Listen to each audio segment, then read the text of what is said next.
हस्ताभ्यां कलशद्वयामृतरसैराप्लावयन्तं शिरो द्वाभ्यां तौ दधतं मृगाक्षवलये द्वाभ्यावहन्तं परम् अङ्गन्यस्तकरद्वयामृतघटं कैलाशकान्तं शिवं स्वक्षाम्भोजगतं नवेन्दुमुकुटं देवं त्रिनेत्रं भजे। नमस्कार, स्वागत है आपका अपने चैनल बिंदु माधव वैदिक सनातन में। आज इस वीडियो के क्रम में आपसे हम चर्चा करेंगे भूत भावन आशुतोष भगवान सदाशिव के भक्तों की पुण्यमयी गाथाओं के बारे में। भगवान आशुतोष की महिमा को क्या कहा जाए, जिनकी पूजा मिट्टी से ही हो जाती है और सारे पत्तों में बेलपत्र जिनको प्रिय है और बिना मेहनत के सिर्फ मुंह बजा देने से वाद्य यंत्र का काम हो जाता है।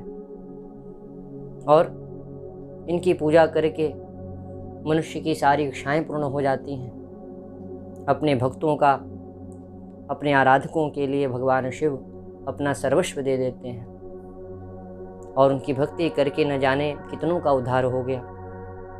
आज इस वीडियो के क्रम में आपके सामने भगवान शंकर के भक्तों की गाथाओं का वर्णन हम आपसे करेंगे। इसी क्रम में सबसे पहले हम बात करते हैं परम शिव भक्त उपमन्यु। यही उपमन्यु ऋषि भगवान श्री कृष्ण के शिवोपासना विधि के दीक्षा गुरु थे।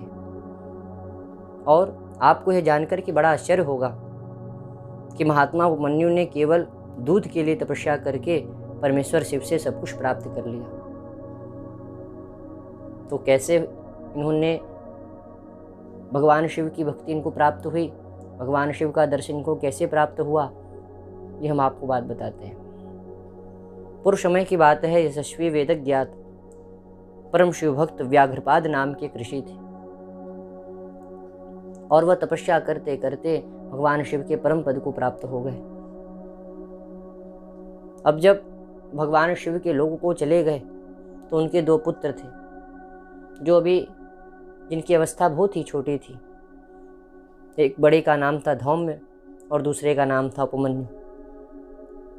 वे दोनों बालक एक दिन मुनि के आश्रम पर गए और मुनियों ने उनको दूध पिलाया। अब जब वह दूध पीकर अपने घर पर आए तो अपनी माता से दूध मांगने लगे। तो माता ने सोचा कि अभी तक इन लोगों ने दूध पिया नहीं, तो माता ने चावल पीस करके उसमें जल मिला करके अपने दोनों पुत्रों को दिया। अब धौम्य ने तो पान कर लिया, कुछ बोला नहीं, लेकिन जो छोटे पुत्र थे उपमन्यु, उन्होंने माँ से कहा कि माँ, यह तो दूध नहीं है। अब जैसे ही अपने पुत्र के मुंह से यह बात उन्होंने सुनी कि माँ यह दूध नहीं है, माँ के आंखों में आंसू आ गए। कहा कि हाँ पुत्र, यह दूध तो नहीं है। तो कहा कि माँ, हमको दूध पीना है। तो कहा कि बेटा, हम तो नदियों, पर्वतों, गुफाओं में रहते हैं, हमारे यहाँ दूध कहाँ रखा है।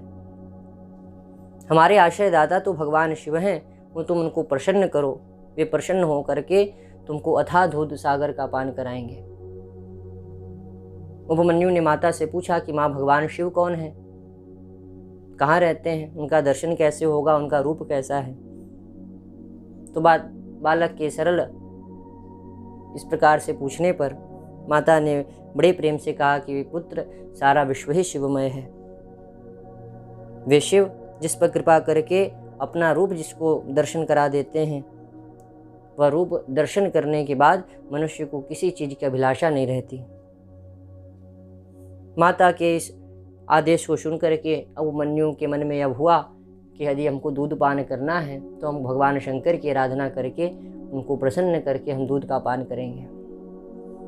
अब बाल्यावस्था से ही कुटिया बना करके अपनी और पार्थिव शिवलिंग बना करके अपनी माता से, जैसा उनकी माता ने उनको बताया था, पार्थिव शिवलिंग बना करके पंचाक्षर मंत्र से भगवान शिव का वह अर्चन पूजन करने लगे। अब करते करते उनको जब बड़ा समय बीत गया तो भगवान शंकर उन पर प्रसन्न हुए और उनकी परीक्षा लेने के लिए भगवान शंकर पहले देवराज इंद्र का स्वरूप धारण करके इरावत हाथी पर बैठ करके उपमन्यु के सामने आए।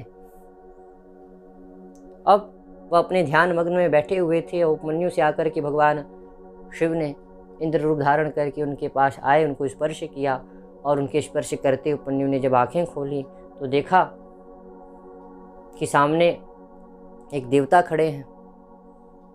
क्योंकि भगवान शिव तो जैसा कि माता ने उनका स्वरूप बताया था कि वह जटाजूटधारी हैं, सर्प के यज्ञोपवीत पहनते हैं, चंद्रमा उनके मस्तक पर विराजमान हैं, ये तो वह हैं नहीं। तो उन्होंने हाथ जोड़ा, पूछा आप कौन हैं? तो कहा कि मैं इंद्र हूँ, तुम्हारे मन में जो भी अभिलाषा हो प्रसन्न होकर के हमसे मांग लो। तो उपमन्यु ने कहा कि हे देवराज, मैं आपसे कुछ भी नहीं चाहता,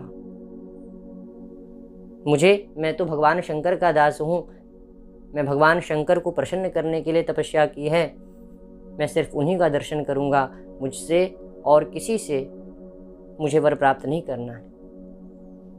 इंद्र ने कहा कि तुम्हारा कहना तो ठीक है, लेकिन भगवान शंकर से अधिक हम तुमको आशीर्वाद देंगे और तुमको जिस चीज़ की अभिलाषा होगी वो सभी पूर्ण करेंगे। लेकिन उपमन्यु ने कहा कि नहीं, मुझे सिर्फ भगवान शंकर से ही वरदान प्राप्त करना है और हमको दुग्ध का पान भगवान शंकर से ही करना है। तो बार बार आग्रह करने पर जब नहीं माने, उपमन्यु पुनः अपनी तपस्या में चले गए। तो भगवान ने कहा, माता पार्वती ने भगवान शंकर से कहा कि आप व्यर्थ ही पुत्र की क्यों परीक्षा ले रहे हैं। तो भगवान शंकर ने इंद्र का स्वरूप त्याग करके इरावत हाथी जिस पर बैठे थे वह बैल का स्वरूप हो गया और उस समय भगवान शिव माता के साथ उस पर विराजमान थे। श्वेत ध्वजा और यज्ञोपवीत धारण किए जब भगवान अपने पुनः स्वरूप में आ गए तो भगवान शंकर के दर्शन करके उपमन्यु प्रार्थना करने लगे कि हे देवादिदेव, मैं आपको बारंबार प्रणाम करता हूँ। इस प्रकार से जब देखा तो उनके आँखों से आंसू निकलने लगे उपमन्यु के।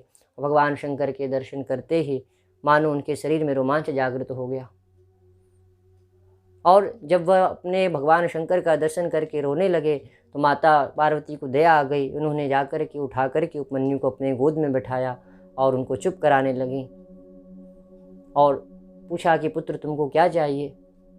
तो कहा कि प्रभु, मैंने तो तपस्या दुग्ध को पान करने के लिए किया था, लेकिन आपका दर्शन करते ही मेरी सारी अभिलाषाएं मानो पूर्ण हो गई हूँ। तो आज भगवान ने शंकर ने कहा कि उपमन्यु, आज से तुम जरा मृत्यु रहित तेजस्वी दिव्य ज्ञान युक्त हो जाओगे और तुमको देखने से ऐसा लगेगा कि मानो दूसरे शंकर ही हों।